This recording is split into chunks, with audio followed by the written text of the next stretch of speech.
អូឡូវយើងបន្ទាប់ពីយើងក្រោយពីយើងចំជូកយើងក៏មានចំកដោបែកហ្នឹងគឺជាមុខរបរបន្ទាប់បន្សំសម្រាប់តនេអីមាន3ទ្រុងមាន3ទ្រុងទ្រុងនេះហើយទ្រុងនេះទ្រុងធំជាងគេទ្រុងនេះអស់ខ្លាំងនេះបន្ទាប់ពីយើង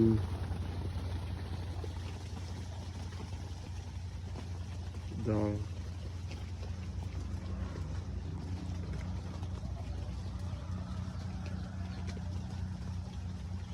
ចឹងដូបស្រួលមួយយ៉ាងដែរដោយសារយើងអត់សូវការប្រើចំណាយពេលវេលាអីម៉ានទេយើងក៏ដាក់ស្មៅវាហើយយើងដើរបាត់អត់អីដែរហើយជ្រូកយើងនៅបាយវាកន្លែង2ពេលឬ3ពេលចឹងស្ដាយបងប្អូនប៉ុន្តែនេះយើងដាក់ហើយដើរមួយថ្ងៃព្រងក៏បានដែរអត់អីទេជាមួយជ្រូកយើងបានប៉ុណ្ណាឲ្យជ្រូកយើងធំដែរ2ខែ3ខែដល់ទីអាទី25 3ខែថ្ងៃទី25ខែ6បាន3ខែនឹងអូស្រួលយើងដល់សាច់ដង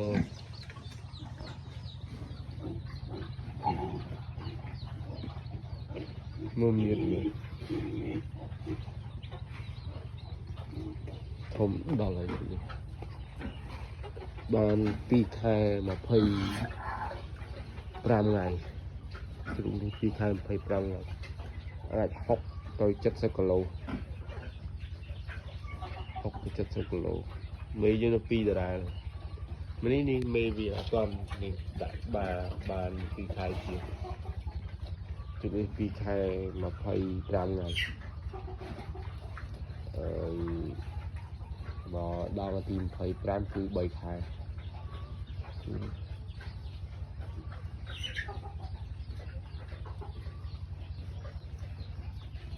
មានអីបងប្អូនមានក៏យើងស៊ីសេដ្ឋកិច្ចលើធ្លាក់ចុះយើងអស់ចំណូលច្រើនយើងត្រូវបង្កើនចំណូលតាមរយៈយើងចំសត្វវិញចំសត្វដាំបន្លែបន្ថយការកាត់បន្ថយនៅការចំណាយ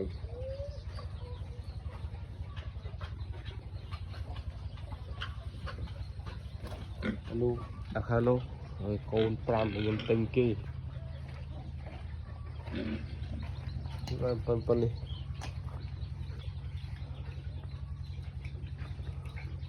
ប៉ុណ្ណឹង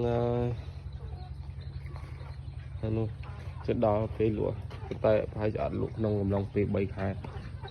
ចាំប្រហែលដល់បាន4ខែឬក៏4ខែកន្លះបានលក់ជួននេះ4ខែទៅ4ខែកន្លះអាចឡើងល្បាក់ថា100គីឡូជួននេះ